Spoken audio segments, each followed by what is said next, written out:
आखिर यूक्रेन के डॉनबास पर कब्जा क्यों चाहते हैं पुतिन? डॉनबास पुतिन के लिए क्यों अहम है? जेलेंस्की भी डॉनबास पर कोई समझौता करना नहीं चाहते।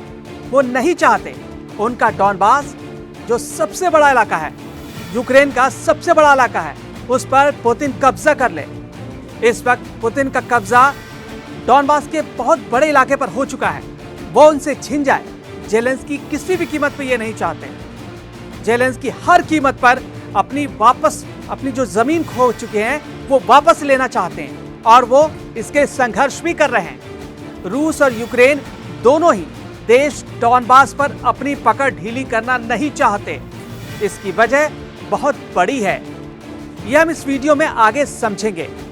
कुछ दिनों पहले जब 15 अगस्त को रूस के राष्ट्रपति पुतिन और अमेरिकी राष्ट्रपति डोनाल्ड ट्रंप की मुलाकात अलास्का में हुई थी, 3 घंटे तक चली इस बैठक में ज्यादातर वक्त यूक्रेन पर समझौते को लेकर चर्चा हुई थी। इस दौरान पुतिन ने सार्वजनिक रूप से कहा था कि यह मुलाकात 2 देशों के मध्य शांति समझौता करा सकती है, मतलब शांति आ सकती है, युद्ध रुक सकता है। यह पुतिन ने भरोसा दिया था। हालांकि उन्होंने यह साफ तौर पर शर्त नहीं बताई थी, लेकिन इस वक्त रूस सिर्फ डॉनबास से यूक्रेन की पूरी तरह से वापसी चाहता है। पूरा डॉनबास चाहता है रूस। इसके बदले में वह युद्ध रोकने के लिए तैयार है। लेकिन आखिर डॉनबास क्या है और वह पुतिन के लिए इतना खास क्यों है, यह समझने की कोशिश करेंगे। पुतिन ने बार बार डोनेस्क और लुहांस्क की अहमियत की बात कही है। यही दोनों इलाके मिलकर डॉनबास कहे जाते हैं। पुतिन का कहना है कि डॉनबास का यह इलाका ऐतिहासिक रूप से रूस से जुड़ा हुआ है।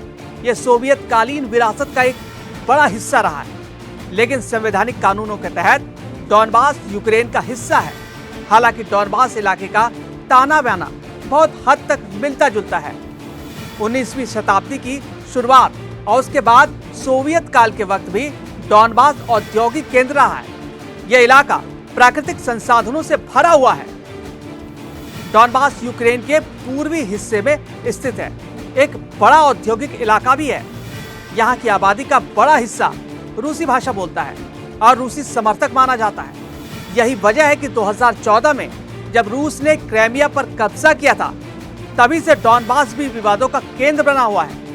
उस वक्त से यहाँ रूस समर्थक विद्रोही सक्रिय हैं और उन्होंने खुद को यूक्रेन से अलग घोषित कर दिया था।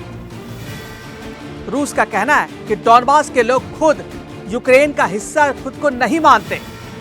वहां की जनता की सुरक्षा करना उसकी जिम्मेदारी है, जबकि यूक्रेन और पश्चिमी देश इसे रूस की विस्तारवादी नीति मानते हैं। अमेरिका और यूरोपीय देशों का साफ साफ कहना है कि रूस यूक्रेन की जमीन हथियाने की कोशिश कर रहा है। डॉनबास क्षेत्र आर्थिक और सामरिक दोनों दृष्टि से बेहद महत्वपूर्ण है। यहाँ कोयले की खदानें हैं, भारी उद्योग है और यह इलाका यूक्रेन की अर्थव्यवस्था में बड़ी भूमिका निभाता है। अगर रूस इस पर पूरी तरह कब्जा कर लेता है तो यूक्रेन को बड़ा आर्थिक नुकसान हो सकता है और रूस की ताकत और बढ़ जाएगी। डॉनबास मिलने के बाद ही युद्ध रोकेंगे ट्रंप। अब पुतिन का कहना है कि डॉनबास को हासिल करने के बाद ही वे युद्ध रोकने पर विचार कर सकते हैं। यानी साफ है कि रूस की प्राथमिकता इस वक्त इसी क्षेत्र पर कब्जा करना है। 75% कब्जा हो भी चुका है, बाकी 25% उन्हें लेना है। फिलहाल रूस ने डॉनबास के बड़े हिस्से पर कब्जा कर लिया है, लेकिन पूरा इलाका अभी उसके हाथ में नहीं आया है। युद्ध की शुरुआत से अब तक लाखों लोग विस्थापित हो चुके हैं, यहाँ से हजारों की जानें जा चुकी हैं। पश्चिमी देश लगातार यूक्रेन को हथियार और मदद भेज रहे हैं ताकि वो रूस का मुकाबला कर सके। वहीं रूस का दावा है कि उसकी विशेष सैन्य कार्रवाई तब तक जारी रहेगी जब तक डॉनबास पूरी तरह से उसके नियंत्रण में नहीं आ जाता।